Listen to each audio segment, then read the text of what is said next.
जय भीम. नमो बुद्धाय सर्वांना. प्रज्ञाप्रवाह या सखोल चर्चेत सर्वांचं मनपूर्वक स्वागत आहे. हो, आणि आपण सर्वजण अनुभवत आहोत धम्मपदाच्या अत्यंत गहन आणि खऱ्या अर्थाने जीवन बदलणाऱ्या शिकवणींचा हा एक अनोखा ऑडिओ प्रवास. अगदी. आणि पुढे जाण्यापूर्वी एक छोटीशी पण महत्वाची आठवण करून द्यावीशी वाटते.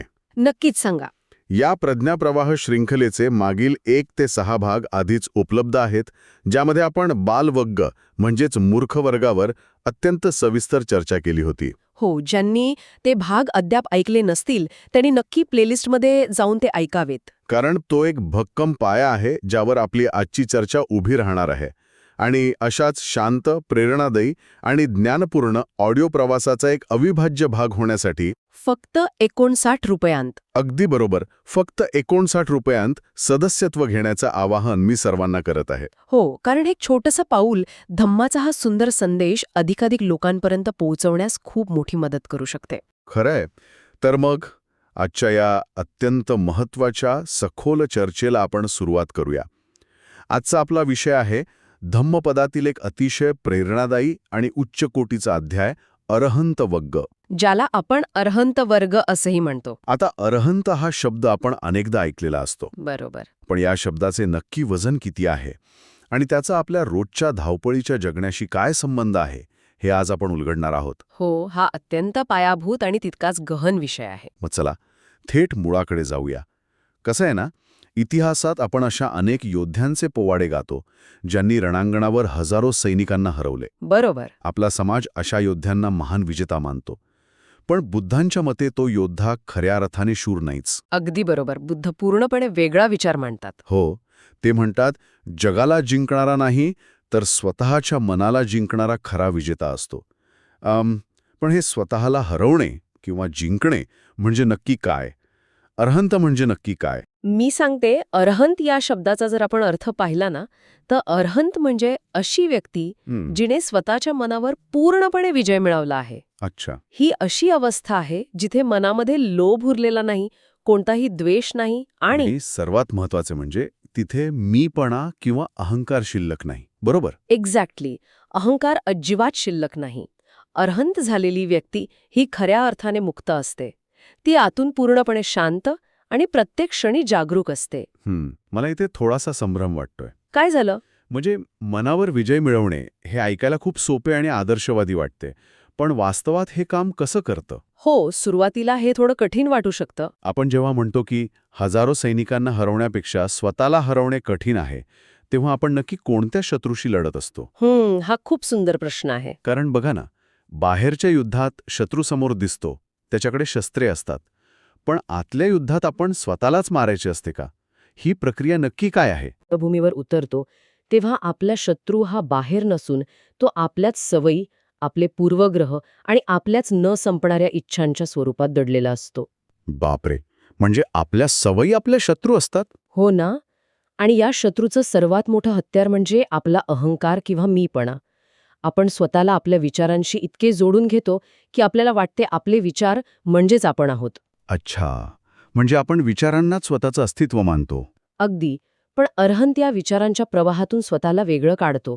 तो स्वतःच्या विचारांशी लढत नाही, तर तो त्या विचारांचा केवळ एक साक्षीदार किंवा त्रयस्थ निरीक्षक बनतो. साक्षीदार बनतो म्हणजे कसं? म्हणजे जेव्हा आपण एखाद्या रागाच्या किंवा लोभाच्या विचाराला केवळ दुरून पाहतो आणि त्यात वाहून जात नाही, तेव्हा तो विचार आपोआप आपली शक्ती गमावतो. वा, हे खूपच वेगळं आहे. हो, ही लढाई शस्त्रांनी नाही तर अफाट जागरूकतेने लढायची असते. मला यावर थोडा विचार करू द्या. याचा अर्थ असा होतो का की आपण आपल्या भावना दाबून टाकायच्या नाहीत, तर फक्त त्यांच्याकडे पाहायचे आहे? अगदी अचूक. भावना दाबणे म्हणजे एका स्प्रिंगला दाबून ठेवण्यासारखे आहे. ती कधीतरी अधिक वेगाने उसळून बाहेर येईल. हो, स्प्रिंगसारखं उडणार असते. म्हणूनच बुद्ध भावना दाबण्यास सांगत नाहीत, ते त्या भावनांना समजून घेण्यास सांगतात.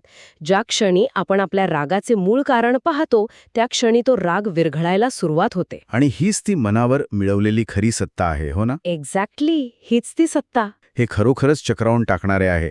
आता मला या संपूर्ण संकल्पनेची जोडणी आपल्या मागील भागाशी करावीशी वाटते. नक्कीच. बालवगशी? हो, आपण भाग 6 मध्ये बालवर्ग किंवा मूर्खवर्ग पाहिला होता.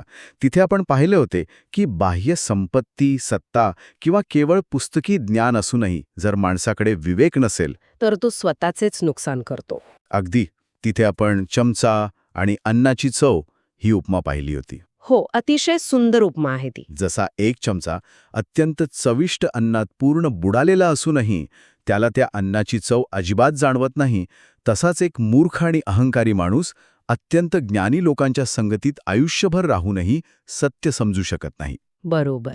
मग आता मला प्रश्न असा पडतो की मूर्ख वर्गातील त्या चमचा वृत्तीतून बाहेर पडून अरहंत वर्गाच्या सत्याची चव चाखण्यापर्यंतचा हा प्रवास कसा घडतो? मी सांगते. या प्रवासाची पहिली आणि सर्वात महत्वाची पायरी म्हणजे स्वतःची चूक आणि स्वतःचे अज्ञान ओळखणे. अच्छा, अज्ञान ओळखणे. हो. मूर्ख वर्गात आपण पाहिले की जो मूर्ख माणूस स्वतःला शहाणा समजतो तो खरा मूर्ख असतो. खरंय. पण ज्या व्यक्तीला हे प्रामाणिकपणे जाणवते की मला काही गोष्टी माहीत नाहीत किंवा माझ्याकडे अज्ञान आहे, तो त्याच क्षणी शहाणपणाच्या मार्गावर चालू लागतो. म्हणजे चमचा वृत्तीतून बाहेर पडायचे असेल तर सर्वात आधी आपल्याला हे मान्य करावे लागते की आपल्याला चव घेता येत नाहीये. अगदी बरोबर.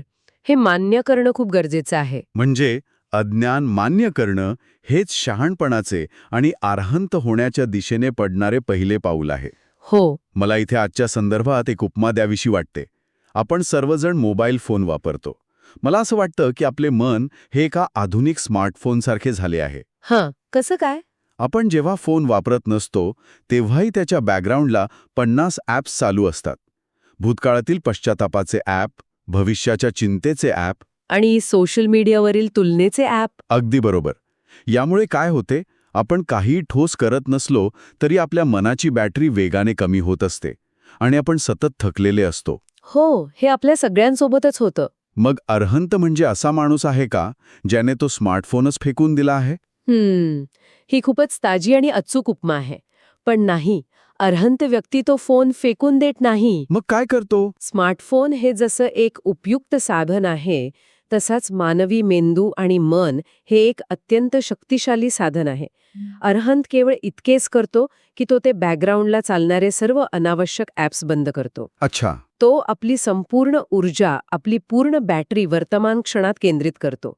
त्याला हे अचूक माहीत असते की केव्हा विचार करायचा आहे आणि केव्हा मन शांत ठेवायचे आहे. वा. अज्ञानी व्यक्तीच्या बाबतीत फोनच त्याला वापरतो असतो, तर अरहंत व्यक्ती त्या फोनचा खऱ्या अर्थाने मालक असतो. हे खूपच स्पष्ट करणारे आहे. पण एक मिनिट, इथे मला थोडासा प्रतिवाद करावासा वाटतो. हो, विचारा ना. आपण बाह्य यशापेक्षा अंतर्गत शांततेबद्दल बोलत आहोत. आजच्या युगात यशाची व्याख्या काय आहे? मोठे घर, भरपूर बँक बॅलन्स, समाजात प्रसिद्धी आणि सोशल मीडियावर लाखो फॉलोअर्स. बरोबर. हे सगळं बाह्य यश आहे. हो, पण जर हे यश असेल तर त्यात गैर काय आहे? बाह्य यश खरोखरच इतके वाईट आहे का? जर खिशात पैसेच नसतील, उद्याच्या जेवणाची भ्रांत असेल, तर एखाद्याला मनःशांती कशी मिळेल? रिकाम्या पोटी कोणी कसं ध्यान लावू शकेल? हा अतिशय व्यावहारिक आणि रास्त प्रश्न आहे. आणि इथेच अनेकदा बुद्धांच्या तत्वज्ञानाचा चुकीचा अर्थ काढला जातो. अच्छा, कसा काय? बुद्ध असे कधीच म्हणत नाहीत की संपत्ती कमवू नका किंवा गरिबीतच आयुष्य काढा. गरिबी आणि भूक हे स्वतःच एक अत्यंत मोठं दुःख आहे. बुद्ध बाह्य यश किंवा संपत्तीच्या विरोधात नाहीत, ते आसक्तीच्या विरोधात आहेत. आसक्ती म्हणजे नेमके काय? आसक्ती म्हणजे जेव्हा आपण आपली आंतरिक शांती त्या बाह्य गोष्टींवर अवलंबून ठेवतो. समजा एखाद्याकडे मोठं घर आणि भरपूर पैसा आहे, हां. पण तो सतत या भीतीत जगत असेल की माझा पैसा कोणी बुडवेल का, किंवा शेजाऱ्याचं घर माझ्यापेक्षा मोठं कसं झालं, किंवा सोशल मीडियावर मला आज कमी लाईक्स का आले? एक्झॅक्टली. जर असा विचार करत असेल तर तो माणूस त्या सोन्याच्या पिंजऱ्यात अडकलेला एक कैदीच आहे. सोनेरी पिंजरा असला तरी तो पिंजराच असतो ना. खरे. यश मिळवणे चुकीचे नाही, पण त्या यशाचा अहंकार बाळगणे आणि ते गमावण्याच्या भीतीत जगणे हे दुःख निर्माण करते. बाहेरून सगळा झगमगाट दिसतो, पण आतून तोच माणूस प्रचंड अस्वस्थ असतो. कारण त्याची प्रत्येक कृती ही इतरांच्या मान्यतेवर अवलंबून असते. अगदी बरोबर. हे ऐकल्यावर एक गोष्ट प्रकर्षाने जाणवते. आपण रोजच्या आयुष्यात हे सतत अनुभवतो. उदाहरणार्थ, एखाद्या व्हॉट्सॲप ग्रुपमध्ये कुणीतरी आपल्या विरोधात मत मांडले तर आपण लगेच ते खोडून काढायला आणि स्वतःला सिद्ध करायला जातो. हो, लगेच रिप्लाय टायपिंग सुरू होतं. यात आपली कितीतरी मानसिक ऊर्जा खर्च होते. आपण स्वतःला इतरांची तुलना करण्याच्या चक्रव्यूहात पार वेढून गेलो आहोत.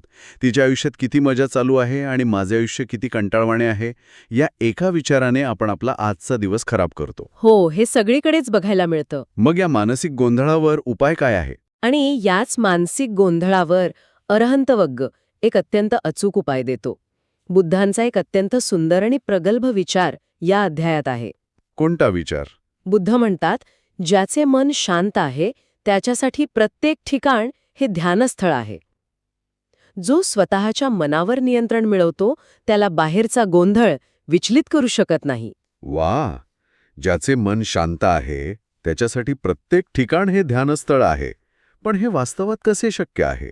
म्हणजे बघा ना, मुंबईच्या गर्दीने भरलेल्या लोकल ट्रेनमध्ये किंवा ऑफिसमधील एखाद्या अत्यंत तणावपूर्ण मीटिंगमध्ये, जिथे बॉस ओरडत आहे किंवा डेडलाईनचा ताण आहे, तिथे आपण ध्यानस्थ कसे राहू शकतो? तिथे तर शांतता नसतेच. आणि तिथेच तर खऱ्या ध्यानाची आणि अरहंत अवस्थेची कसोटी असते. अच्छा. हो, आपण अनेकदा असा विचार करतो की ध्यान म्हणजे डोळे मिटून हिमालयात किंवा एखाद्या शांत खोलीत बसणे. पण बुद्ध ज्या शांततेबद्दल बोलत आहेत ती परिस्थितीची शांतता नसून प्रतिसादाची शांतता आहे. प्रतिसादाची शांतता. हे थोडं सविस्तर सांगाल का? नक्कीच सांगेन. जेव्हा बॉस ऑफिसमध्ये ओरडतो तेव्हा ती एक बाह्य परिस्थिती आहे.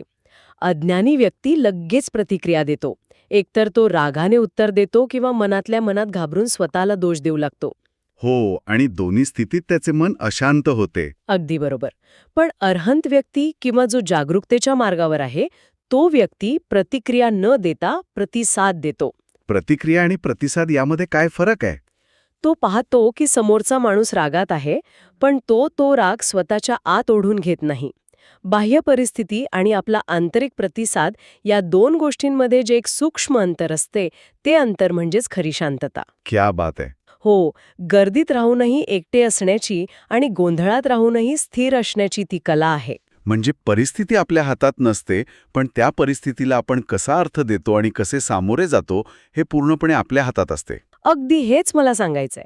हे समजून घेणं खूपच गरजेचे आहे. आता आपण या संपूर्ण अध्यायातून म्हणजे अरहंत वग्गमधून आपल्या रोजच्या जीवनासाठी जे मुख्य संदेश मिळतात त्याकडे वळूया. हो, नक्कीच.